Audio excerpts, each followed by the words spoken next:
Charlotte's Web, Chapter 22, A Warm Wind. And so Wilbur came home to his beloved manure pile in the barn cellar. His was a strange homecoming. Around his neck he wore a medal of honor. In his mouth he held a sack of spider's eggs. There is no place like home, Wilbur thought, as he placed Charlotte's 514 unborn children carefully in a safe corner. The barn smelled good. His friend the sheep and the geese were glad to see him back. The geese gave him a noisy welcome. Congratulations, they cried. Nice work. Mr. Zuckerman took the medal from Wilbur's neck and hung it on a nail over the pig pen, where visitors could examine it. Wilbur himself could look at it whenever he wanted to. In the days that followed, he was very happy. He grew to a great size. He no longer worried about being killed, for he knew that Mr. Zuckerman would keep him as long as he lived. Wilbur often thought of Charlotte. A few strands of her old web still hung in the doorway. Every day, Wilbur would stand and look at the torn, empty web, and a lump would come to his throat. No one ever had such a friend, so affectionate, so loyal, and so skillful. The autumn days grew shorter. Lurvy brought the squashes and the pumpkins in from the garden and piled them on the barn floor, where they wouldn't get nipped on frosty nights. The maples and birches turned bright colors, and the wind shook them, and they dropped their leaves one by one to the ground. Under the wild apple trees in the pasture, the red little apples lay thick on the ground, and the sheep gnawed them, and the geese gnawed them, and foxes came in the night and sniffed them. One evening, just before Christmas, snow began falling. It covered house and barn and fields and woods. Wilbur had never seen snow before. When morning came, he went out and plowed the drifts in his yard for the fun of it. Fern and Avery arrived, dragging a sled. They coasted down the lane and out onto the frozen pond in the pasture. Coasting is the most fun there is, said Avery. The most fun there is, retorted Fern, is when the Ferris wheel stops, and Henry and I are in the top car, and Henry makes the car swing, and we can see everything for miles and miles and miles. Goodness, are you still thinking about that old Ferris wheel? Said Avery in disgust. The fair was weeks and weeks ago. I think about it all the time, said Fern, picking snow from her ear. After Christmas, the thermometer dropped to 10 below zero.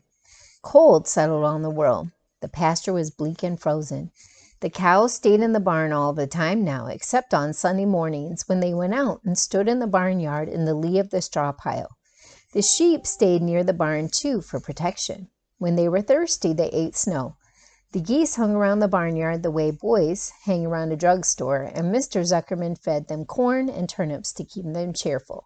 Many, many thanks, they always said when they saw food coming. Templeton moved indoors when winter came. His ratty home under the pig trough was too chilly, so he fixed himself a cozy nest in the barn behind the grain bins. He lined it with bits of dirty newspapers and rags, and whenever he found a trinket or a keepsake, he carried it home and stored it there.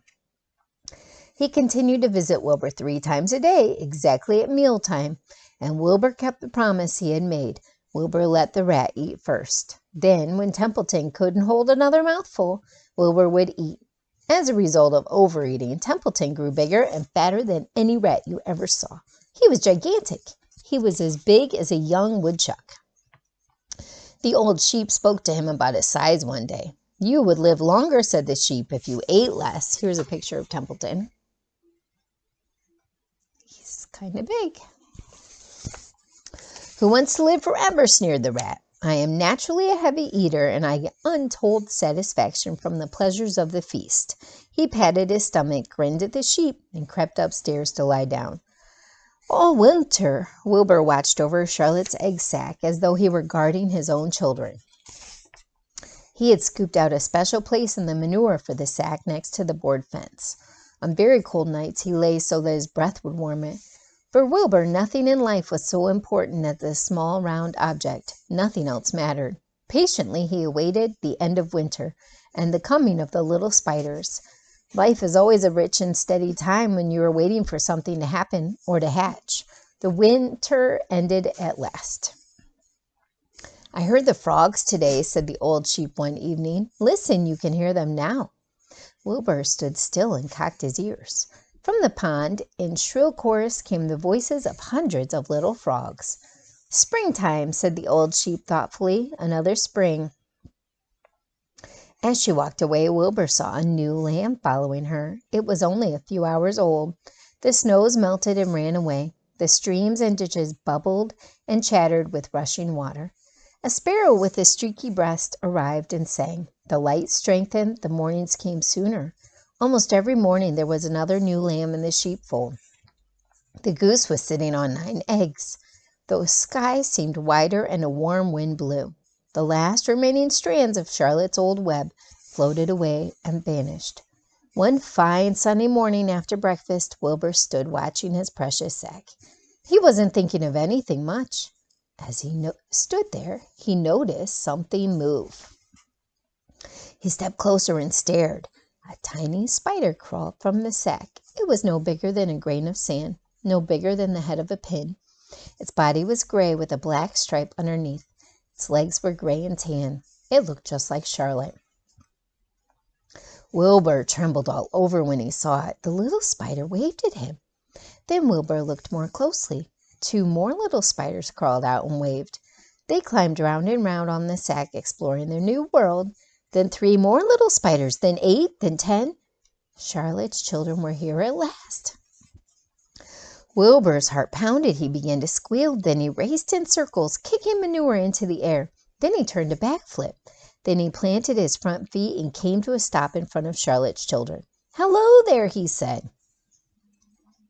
The first spider said hello, but its voice was so small Wilbur couldn't hear it. "I am an old friend of your mother's," said Wilbur. "I'm glad to see you. Are you all right? Is everything all right?" The little spiders waved their forelegs at him. Wilbur could see by the way they acted they were glad to see him. "Is there anything I can get you? Is there anything you need?" The young spiders just waved. For several days and several nights they crawled here and there, up and down, around and about, waving at Wilbur, trailing tiny drag lines behind them and exploring their home. There were dozens and dozens of them. Wilbur couldn't count them, but he knew that he had a great many new friends. They grew quite rapidly. Soon each was as big as a BB shot. They made tiny webs near the sack. Then came a quiet morning when Mr. Zuckerman opened a door on the north side. A warm draft of rising air blew softly through the barn cellar. The air smelled of the damp earth, of the spruce woods, of the sweet springtime. The baby spiders felt the warm updraft. One spider climbed to the top of the fence. Then it did something that came as a great surprise to Wilbur. The spider stood on its head, pointing its spinnerets in the air, and let loose a cloud of fine silk. The silk formed a balloon. As Wilbur watched, the spider let go of the fence and rose into the air. "Goodbye," it said as it sailed through the doorway.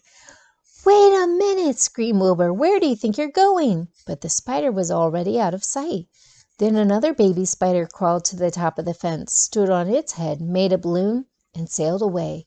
Then another spider, then another.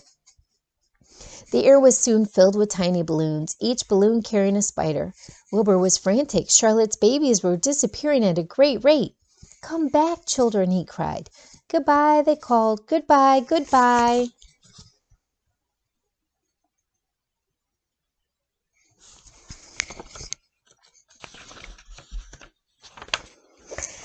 At last, one little spider took time enough to stop and talk to Wilbur before making its balloon. "We're leaving here on the warm updraft. This is our moment for setting forth.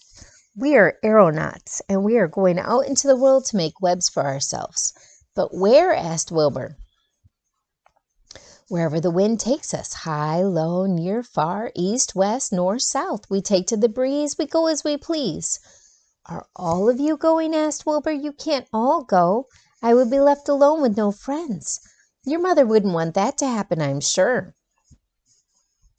The air was now so full of balloonists that the barn cellar looked almost as though a mist had gathered. Balloons by the dozen were rising, circling, and drifting away through the door, sailing off on the gentle wind. Cries of "Goodbye, goodbye, goodbye" came weakly to Wilbur's ears. He couldn't bear to watch any more. In sorrow, he sank to the ground and closed his eyes. This seemed like the end of the world, to be deserted by Charlotte's children. Wilbur cried himself to sleep.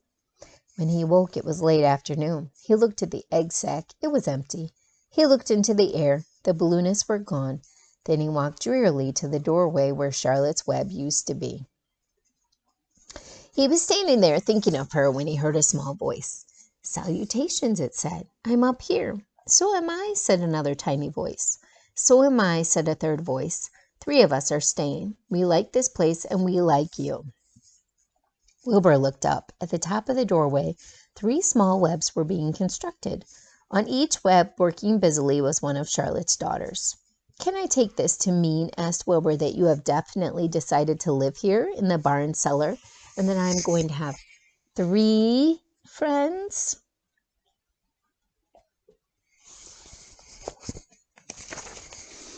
"You can indeed," said the spiders. "What are your names, please?" asked Wilbur, trembling with joy. "I'll tell you my name," replied the first little spider, "if you tell me why you are trembling." "I'm trembling with joy," said Wilbur. "Then my name is Joy," said the first spider. "What was my mother's middle initial?" asked the second spider. "A," said Wilbur. "Then my name is Arania," said the spider. "What about me?" asked the third spider. "Will you just pick out a nice, sensible name for me? Something not too long, not too fancy, and not too dumb." Wilbur thought hard. "Nellie," he suggested. "Fine, I like that very much," said the third spider. "You may call me Nellie."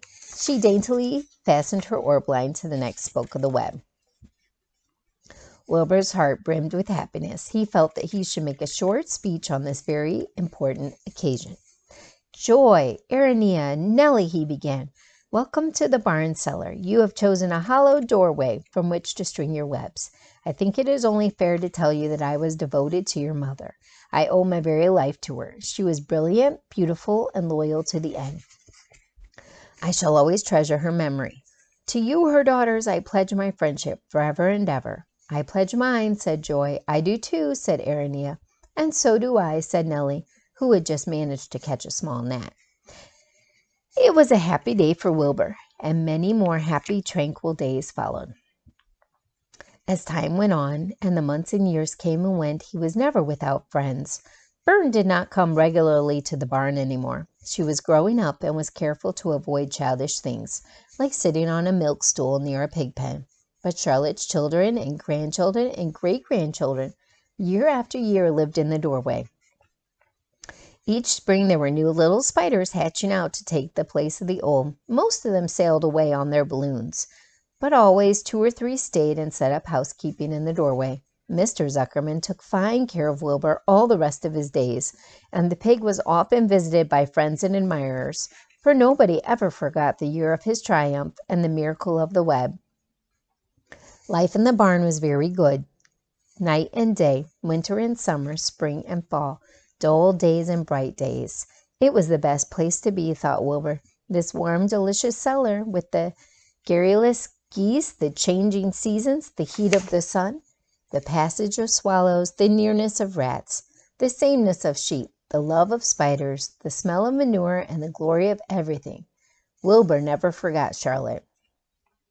Although he loved her children and grandchildren dearly, none of the new spiders ever quite took her place in his heart. She was in a class by herself.